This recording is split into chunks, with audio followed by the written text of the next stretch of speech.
Assalamu alaikum warahmatullahi wabarakatuh. Hordoftoota chaanala YouTube kiyyaa kun chaanala YouTube Nasrul Abbaa Hojiiti. Akkam jirtu nageenya keessan badhaadhaa isin jechuu keenya irraa hanfanne bakkuma jirtaniif lafa jirtan kamittuu nageenyi Rabbi bal'aaf guddaan sun isin biraa jiraatu. Obboleewwanti akkuma baratame inshallah hojiilee gurguddoon nu biraa dalagamaa jiran keessaa majlisiiwwan, soofawwan,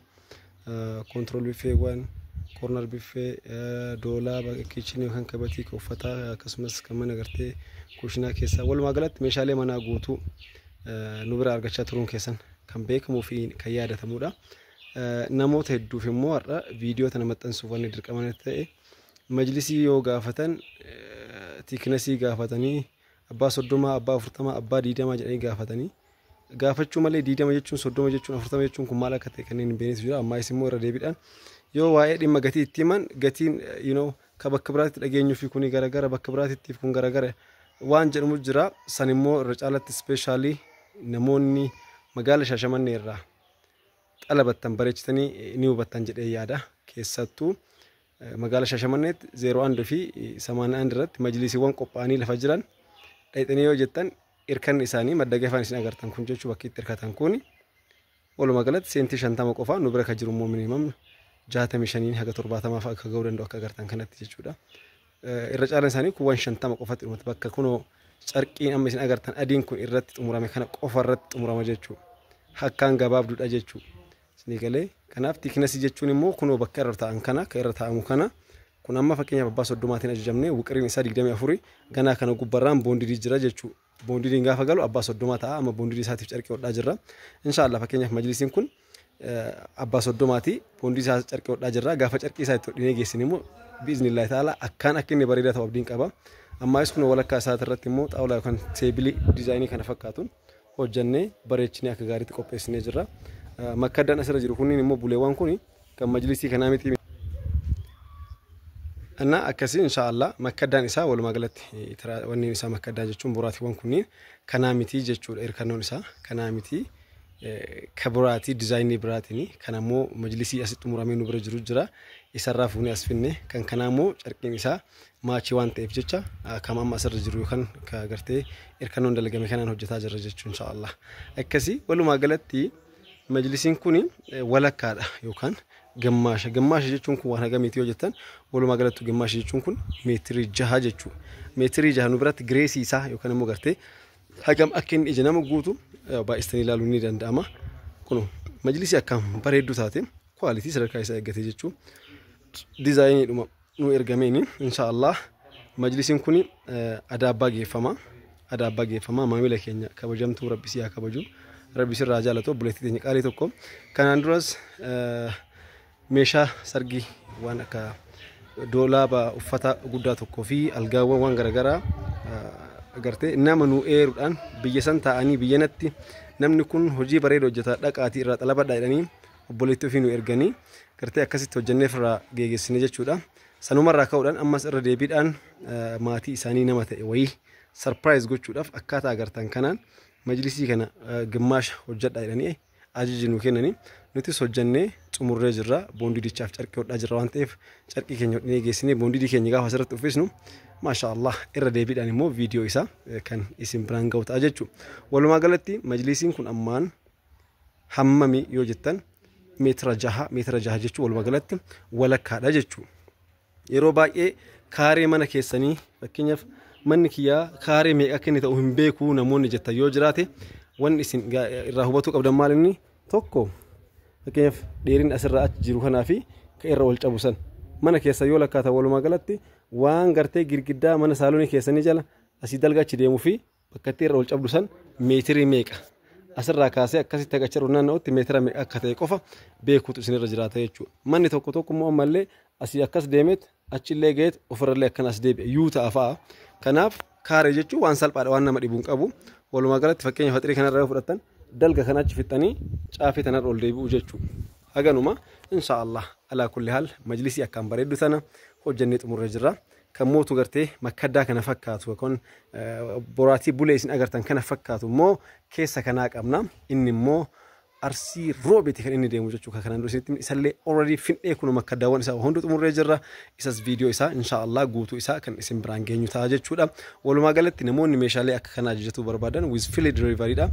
delivery dha kan immoo imala konkolaataatiif wanni kaffaltan haala hin jirreen akka kana fakkaatutti ajaja keessan hordofne akka isin ittiin ajajjaniin diizaayinii isin gaafattaniin hojjannee isin biraan ga'uudhaaf karri keenya banaadha isiniin jenna kun channel YouTube Nasru Abbaa akkasumas immoo karaa TikTok tiinis Nasru Businessman dhaan ni argattanii ittaan sudhaan immoo namoonni maashinoota garaagaraa barbaadan especially maashinoota shaamaa akkasumas immoo maashinoota suuqii dadaa kan irratti namni akkan hojjechuu barbaadan maashinoota mimmiidhagoo bifa adda ta'een bakka standardii biyya alaatiin jechuun ni danda'ama dalagamanii dhufanii nu bira jirantu jira isiniif geessina wanni kaffaltan hin jiru ulaagaaleen isin barbaachisan maashiniin shaamaa elektirikii yookaan maabraatii hin barbaadu maabraatiidhaan alatti hojjeta jechuudha biizinasii salphaa manuma keessan teettanii hikmatti yookaan birrii guddaa ittiin hojjechuu dandeettanidha innis abbaa firee 20 baasuu jira ka 22 baasuu jira 30 36 50 irraa haga 130 kan baasantu jira waaksii fi kaartoonii isaanii guutuu wajjin kirrii wajjin isiniif dhiyeessine jechuudha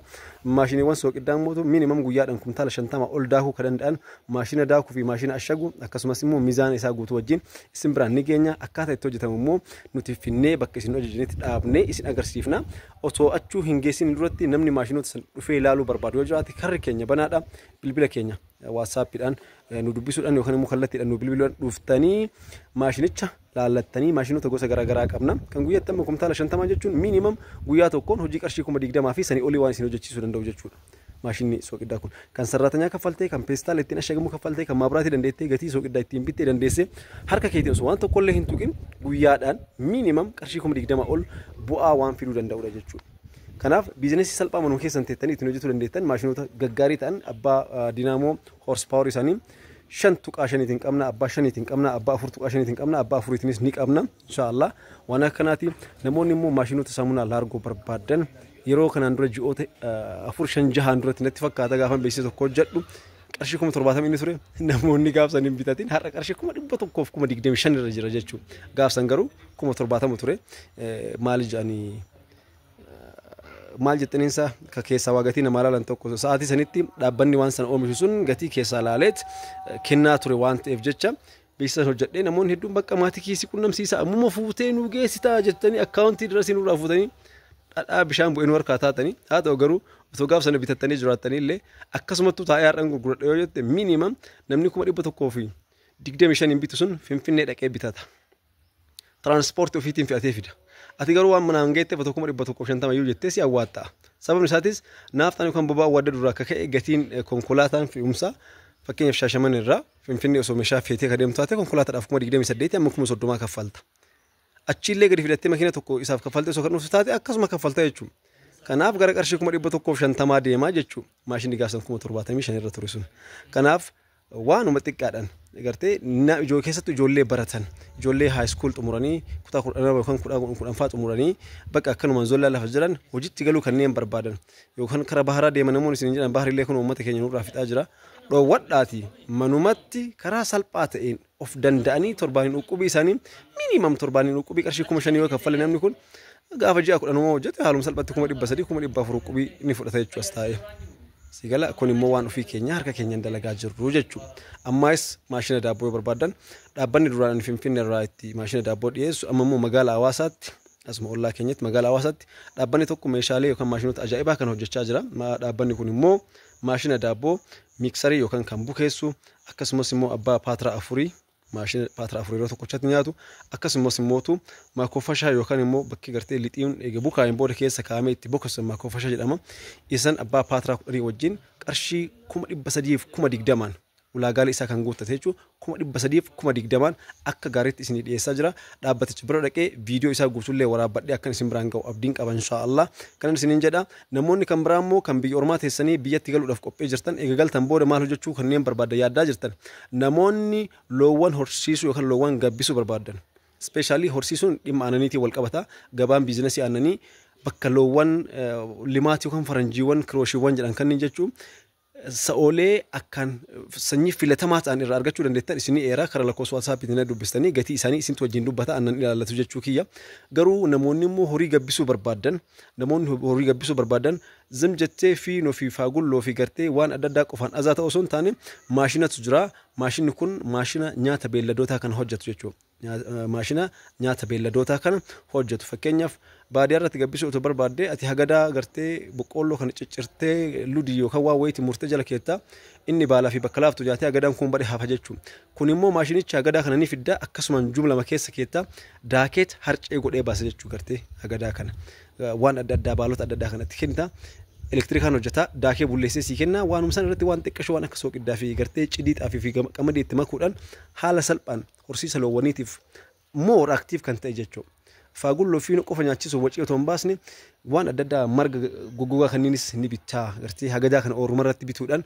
hagadaan kunis akka badhetti gartee shamee hin saabanneef isatti galchitaa ni daakaa ni bulleessaa sooqiddaa bishaan qofa itti gochuudhaan haala salphaan warri loowwanis gabbisuu barbaadan maashina sanas viidiyoo isaa akkasumas maashina daabbootis viidiyoo isaa guutuu isaa isin biraan hingaa kun chaanaala YouTube Nasruu Abbaa Hojiiti inshaAllah amma immoo at the next